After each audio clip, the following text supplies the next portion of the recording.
Welcome to another review. This is one of my favourite ones. This is the Hamilton Zip in pocket size, and I'm actually very impressed with this. I think this one hasn't had much use, although it does seem to have had some use. Let's zoom in a little bit.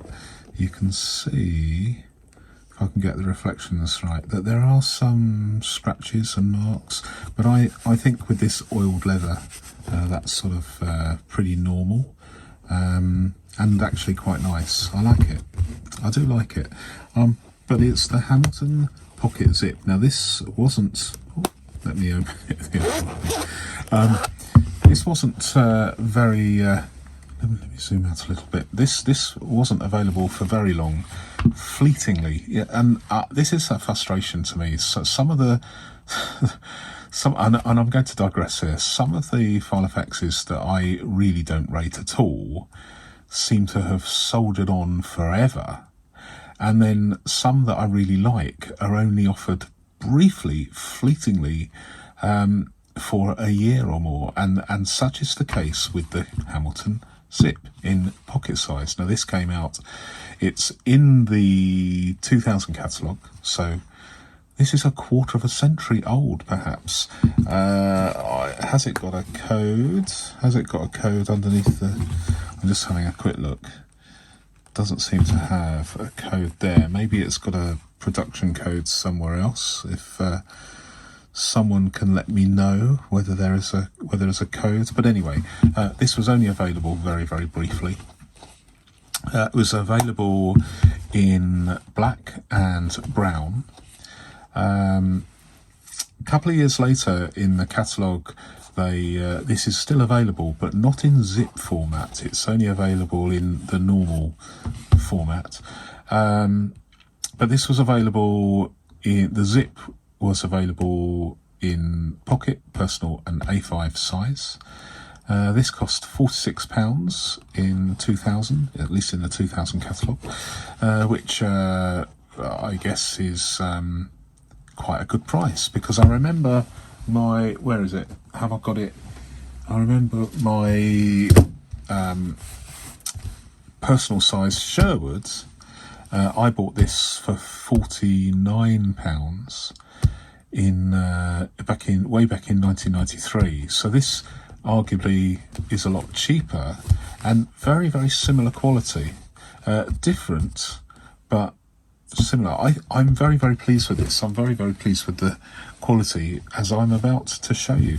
So let's just start with the outside first of all. I mean, this is oiled leather and it has this one pocket inside, and it's lined, and it just, you know, it is what it is. It's got this prominent stitching here, and the stitching is excellent, and the quality of the leather is excellent in my opinion. The all-round zip is nice and smooth, which is not a given on Filofax, as we know, or certainly as I know from personal experience. Even buying brand new Filofaxes, that's no guarantee that the zip is going to be any good. Oh, what has fallen down? I don't know. I'm swiveling my chair and threatening to bring my laptop down. So control yourself, Neil. Be calm. Investigate what's fallen down a little bit later. So, what was I saying? I've lost my track here. I'm so sorry. I'm not going to edit it. I'm just going to leave it running. So one full-length flap. The stitching is very good. The leather is very good. The zip. The zip on this is really nice and smooth. And that's not the case with every Filofax. Tricky. Zips seem to be a little bit tricky sometimes on some Filofaxes, but this one really nice. This popper is nice. I love these thinner straps where there's I just don't like it where they try and make it look as if it's chunkier leather by by getting two pieces of leather like this and then inserting a piece of foam rubber inside to make it look like it's a much thicker piece of leather. I mean, it's just cosmetic. That's just bonkers, in my opinion. You know, this is how it is. It's very honest. It's two pieces of leather sewn together. Very, very nice. The popper is intact, as indeed are many of this era, you know.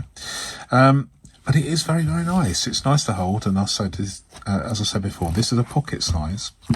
We need to do a flatability test, and as you can tell, the flatability on this is very poor. It's non-existent, isn't it? So if you were thinking of using this one-handed and to write in there, forget it. This would not be the Filofax to go for. If you don't mind two-hand operation to force it open, then that's fine. I personally think that's the only problem with this binder. They know how to make binders that have good flatability. I mean, this is what it's like with a Filofax Sherwood, at least a Filofax Sherwood from 1993. If they want to make it have good flatability, then they have the experience to do that. But I think with these, it's just the way the panels are constructed. It just doesn't lend itself to very, very good flatability at all. However, that may not be a deal breaker for you. With regards to these are 16mm rings, which for many people is a good sweet spot, I suppose, me included. Although many of my slimline Filofaxes are 11mm, so I'm also happy with that. But this is a good size for this type of binder, where you're going to have maybe it's going to be like a travelling binder with everything in one place. 16mm is a good combination of having a good capacity without it being ridiculously thick. I mean, this is already, even with those 16mm rings. Let's have a quick look. Sorry for those of you over the pond. So it's 30mm already with the 18mm rings. So quite chunky. So, you know, you pays your money and you takes your choice. But as I said, this was available in black and brown as a zip around about 2000, certainly in the 2000 catalogue. But by the 2002 catalogue, you don't get the zip listed. You only get the standards. I don't want to say standard and mix it up with personal, but you know what I mean. You only get the traditional style, where it's just got a strap. A strap closure with no zip, and when you get to 2002, there's only a brown listed, not a brown and a black. You can get a black and in a A5 or a personal, but not in somewhat interestingly, you cannot get a black version. They dropped the black version on the pocket for some reason, don't know why. But let's just have a look at the pockets in here. I'm going to zoom in a little bit more. So it says pocket Hamilton zip around real leather. It's even got let me zoom out again. It's even got the little booklet that came with it. Presumably it came with it. A little bit of advertising. I do like it when I discover these. I'm not the original owner of this, but I do like the literature that comes with it. What I think is, I mean, it doesn't really matter to me that I will go through this will go in the shredder, but time after time after time, shall I say that again? Time after time after time, people appear to sell their Filofaxes with personal information, photographs, business cards. This is a note to someone. Why do they leave them in there? I don't know. And also, they generally don't clean them before they post them. But I'm okay with that, because I will clean them. This one I have yet to clean, but it's actually in really, really nice condition, and it smells nice. It doesn't appear to have been in a smoky atmosphere. So this is good. This is really good. And one of the things I really like, that I'm going to talk about this because it's just so nice. Actually, I'm gonna put it like that. So this is my Tom Studio Lumos in brass, which is very, very similar to in width, in thickness, diameter even. It's a bit tight, but that's probably because it hasn't really been used. Let's just try a standard Filofax barley pen. Yeah, that's slightly smoother. So I suspect that this is therefore slightly larger diameter. But what a fantastic pen to go with a binder like this in this wool leather. Really works well, both visually and on a practical basis. But the only reason why such a pen can fit in here is because look at this, isn't that sensational? I do bag on about it, but this is reality. Although this is an inbound zip, although this is an inbound pen loop, which I don't like, it is typical if you have a zip closure. I do get it, but the quality of this pen loop, and it's only a small thing, and you can see that it's got a separate slot and separate stitching, so they don't cheapen it by just sewing it into the hem, which gives that nasty bulge.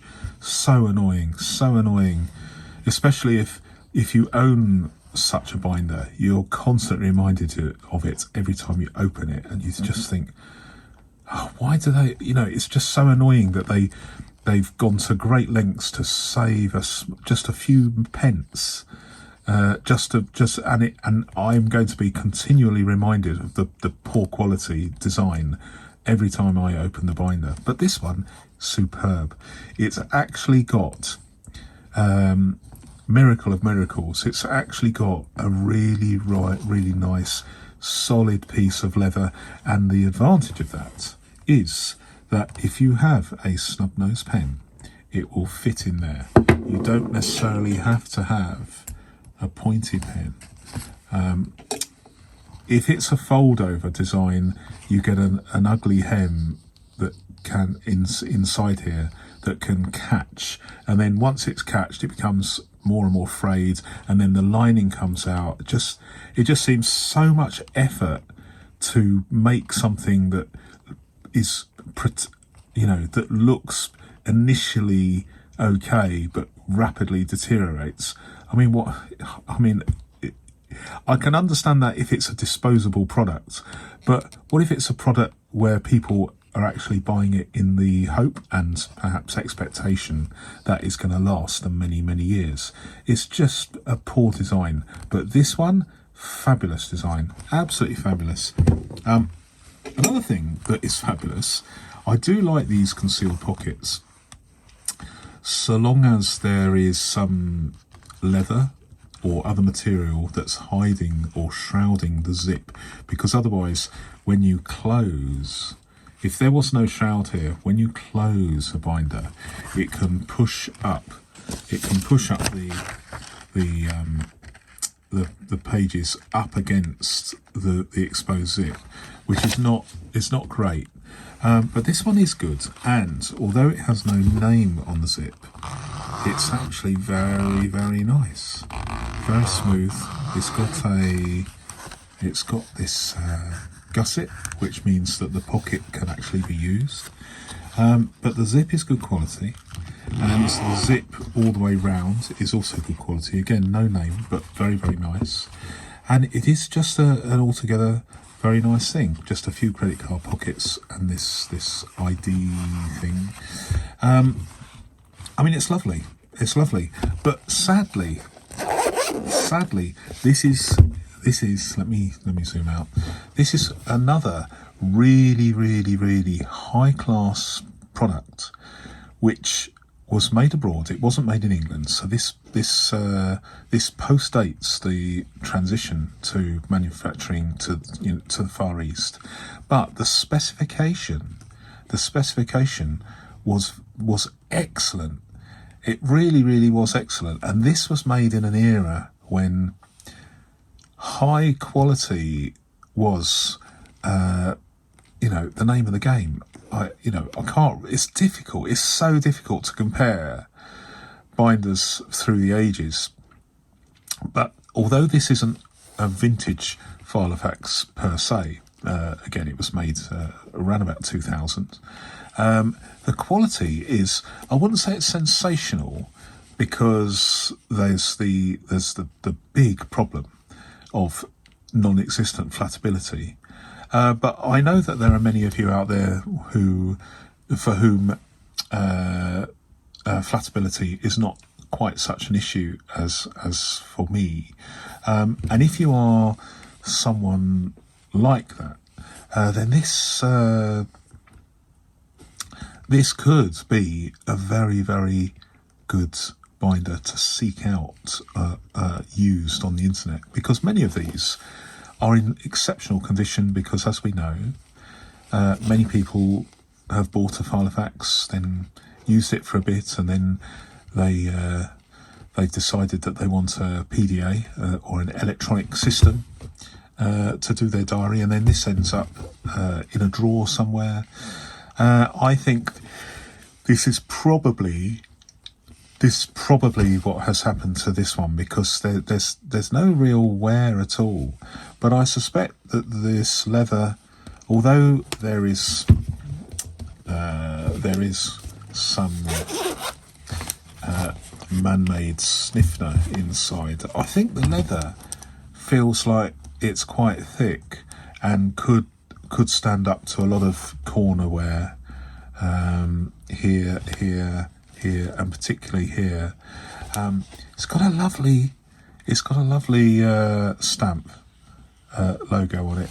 There's Filofax is written on the rings. This is a very, very nice thing. So, pocket size Hamilton zip, around about 25 years old now, and for me, as far as I'm concerned, it comes highly recommended. Thank you for watching.